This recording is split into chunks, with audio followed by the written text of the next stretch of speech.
नमस्कार, आप देख रहे हैं फर्स्ट बिहार झारखंड। बिहार में कहने को तो सुशासन का राज है, लेकिन जब आप इस खबर को जानेंगे और समझेंगे तब आपको पता चलेगा कि ये कैसा सुशासन बिहार में चल रहा है। बिहार में अलग अलग प्रकार के तरह तरह के हर एक विभाग में कांड सामने आते हैं, वो चाहे भ्रष्टाचार के मामले हो या और कई अजीबोगरीब मामला जब सामने निकल कर आता है, सरकार की किरकिरी होती है। सरकार कहती है हम कार्रवाई करेंगे, बहुत सख्त कार्रवाई करेंगे, लेकिन आगे अगले कुछ महीनों में कैसे सेटिंग गेटिंग करके अपने तौर तरीके अपना के सब कुछ जो है मैनेज कर लिया जाता है। ये बिहार के लोग इन चीज़ों से बहुत अच्छे से वाकिफ़ हैं।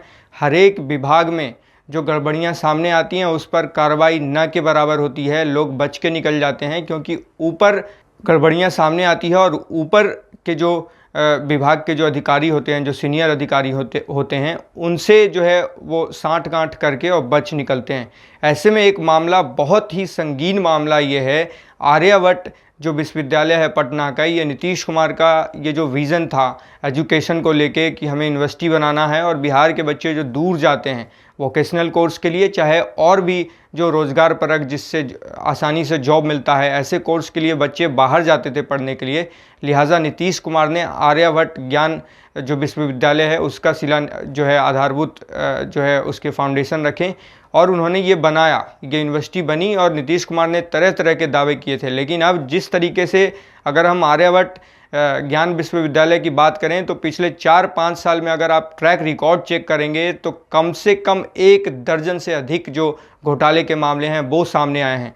हाल ही में एक जो मामला आया उसमें ये कहा जा रहा है कि इसमें जो है विश्वविद्यालय की किरकिरी हुई है, क्योंकि राजभवन ने पूछा है कि जो अभी उप कुल सचिव की नियुक्ति हुई है उनकी डिग्री फर्जी तो नहीं है। उन्होंने बताया कि 15 दिन के अंदर स्पष्टीकरण दें। जो ओएसडी हैं राजभवन की, उन्होंने बोला जो कुलपति हैं शरद यादव, उनको पत्र भेजकर कि आप इस पर जवाब दें। 15 दिनों के अंदर ये आपको जवाब देना होगा, क्योंकि जो जिनकी नियुक्ति अभी हुई है, जिन अधिकारी की, उनकी जो डिग्री है वो इंजीनियरिंग में है और वो वित्त विभाग के जो है पद को भी देख रहे हैं। तो ऐसे में जो है मामला सामने आया और सवाल उठना लाजमी है, क्योंकि जब आपका जो प्रासंगिक जो रेलेवेंट आपकी डिग्री नहीं है और आप उसके लिए फिर अपने आप को योग्य मानकर आप उस जो है जगह तक पहुंच गए, उस कुर्सी तक पहुंच गए, तो एक सतीश शर्मा नामक व्यक्ति ने जो है याचिका लगाई। उन्होंने जो है सारी बातों को बताया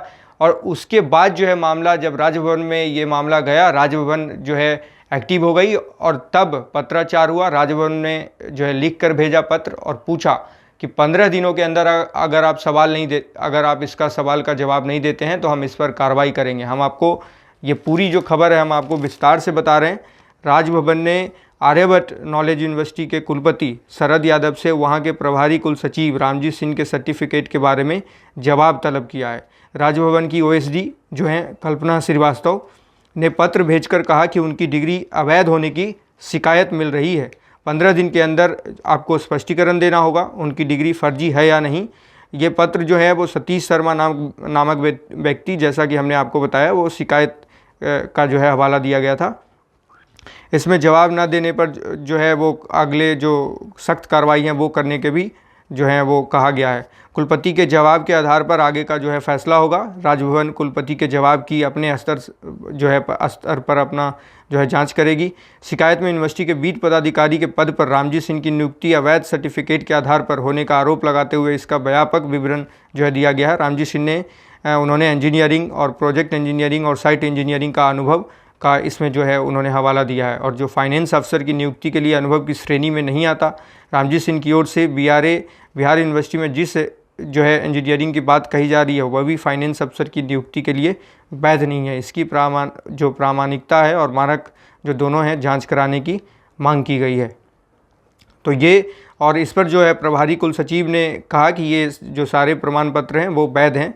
जो प्रभारी कुल सचिव हैं रामजीत सिंह ने कहा कि मेरे सभी शैक्षणिक प्रमाण पत्र वैध है, इसकी जांच कराई जा सकती है। कुल सचिव डॉक्टर शरद यादव ने कहा कि राजभवन के पत्र का जवाब दे दिया जाएगा। तो आपको बता दें कि जब से ये आर्यभट्ट ज्ञान विश्वविद्यालय शुरू हुआ तब से जो कुल सचिव हैं, जो फुल फ्लेज्ड जो सचिव होते हैं, वो आर्यभट्ट को नहीं मिला था। लिहाजा बहुत परेशानी होती है जब विश्वविद्यालय में अगर जो रजिस्ट्रार की जो जिम्मेवारी होती है वो बहुत बड़ा जिम्मेवारी होता है। कुलपति के बाद सबसे बड़ी अगर जिम्मेवारी होती है तो वो रजिस्ट्रार का होता है। और अगर रजिस्ट्रार परमानेंट नहीं है तो समझ सकते हैं कि यूनिवर्सिटी किसके भरोसे और किस तरीके से चलता होगा। अब जाकर जो है फुल फ्लेज्ड यानी कि परमानेंट जो है वो कुल सचिव की नियुक्ति की गई है। और जिस तरीके से पिछले कई सालों में, पिछले अगर हम 3-4 साल की बात करें तो अलग अलग जो मामले हैं AKU से, जो विश्वविद्यालय है आर्यभट्ट, वहाँ से निकल कर आया है। पहले कंप्यूटर की खरीदारी में या और भी कई इक्विपमेंट्स की खरीदारी में, एक बार तो ये रामजी सिंह के कार्यकाल में ही आरोप लगा था कि इनके ही कार्यकाल में 30 लाख की अवैध निकासी की गई थी, ये भी आरोप लगा। उसके बाद और भी कई जो है घोटाले के आरोप लगे, मामला कोर्ट में भी कई बार गया। उसके बाद कोर्ट में भी सुनवाई हुई थी तरह तरह के मामलों पर, AKU से जो जुड़े मामले थे। उसके बाद अब जो है पिछले सप्ताह ही एक अखबार ने जो है स्टिंग ऑपरेशन किया था और उसमें ये पता चला था कि कैसे 2 लाख कुछ हज़ार देकर, सिर्फ 2 लाख कुछ हज़ार देकर आप AKU में असिस्टेंट प्रोफेसर बन सकते हैं। यानी कि जो कॉन्ट्रैक्ट लेवल पर जो जॉब दी जाती है, यानी कि जो संविदा पर नौकरी दी जाती है, जो असिस्टेंट प्रोफेसर की नियुक्ति की जाती है, उसमें 2 लाख देकर ही लोगों को ऑफ़र लेटर मिल गया और उनकी ज्वाइनिंग भी हो गई थी। उन्होंने सारा जो है इसका पोल खुल गया था। उन्होंने व्हाट्सएप पे जो है 15-20 मिनट के अंदर वहाँ VC कार्यालय से उनका जो है सारा वेरिफिकेशन और आगे की जो कार्रवाई होती है वो पूरी करके दे दी गई।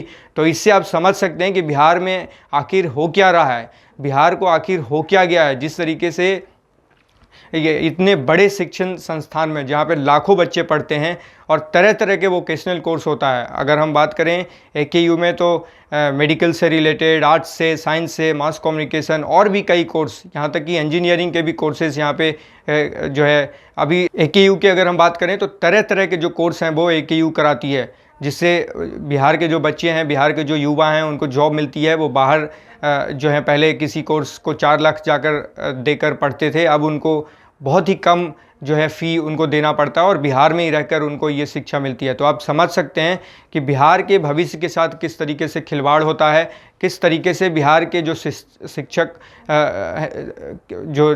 की नियुक्ति है उसमें गड़बड़ियाँ की जाती हैं, और जो शिक्षण संस्थान हैं, जो बिहार में जो यूनिवर्सिटीज़ है, कॉलेज है, उसमें किस तरीके से घपला और घोटालेबाजी होती है। और होने के बाद इन मामलों को जो है इस पर परत चढ़ा दी जाती है, वो चाहे सरकारी महकमा हो या फिर सरकार, सारे लोग मिलकर इसको दबाने की कोशिश करते हैं। ये नहीं चाहते कि ये मामला बाहर निकल कर आए और लोगों को पता चले, और इसमें नुकसान बिहार के बच्चों का होता है। क्योंकि जब आप सिस्टम को जो है उसको करोड कर देंगे, उसमें करप्शन का दीमक लगेगा, तो बच्चों का जो भविष्य है वो बिगड़ेगा। और लिहाजा बिहार की जो स्थिति है, शिक्षा की अगर हम स्थिति की बात करें तो जग जाहिर है, ये किसी को बताने की ज़रूरत नहीं है। तो कारण कहीं ना कहीं यही है कि जानते हुए भी उस पर कार्रवाई ना करना, सब कुछ जानते हुए, सब कुछ सबको मालूम है लेकिन कोई कार्रवाई नहीं होती। लिहाजा यहाँ के बच्चों को बाहर जाना पड़ता है, यहाँ के बच्चों को परेशान होना पड़ता है। अच्छे और क्वालिटी एजुकेशन के लिए बिहार के बच्चे बाहर भाग दौड़ करते हैं और महंगे फ़ीस देकर पढ़ते हैं। और भी हम आपको अपडेट करेंगे, अगर इस तरीके की कोई खबर आती है हम उजागर करेंगे। फर्स्ट बिहार इसी के लिए जाना जाता है। फर्स्ट बिहार कभी इन खबरों के पीछे जो है वो किसी भी धौंस या डरता नहीं किसी से। फर्स्ट बिहार आपको इस तरीके के और भी मामले अगर आते हैं तो आपको अपडेट करेगा। आप लगातार हमारे साथ बने रहिए और देखते रहिए फर्स्ट बिहार झारखंड। गोल, जहां 27 वर्षों के सफर में 17,000 से भी अधिक छात्रों ने डॉक्टर एवं इंजीनियर बनकर भरे सफलता की ऊंची उड़ान, जहां साधारण छात्र भी बिहार टॉपर्स बनकर बना रहे इतिहास।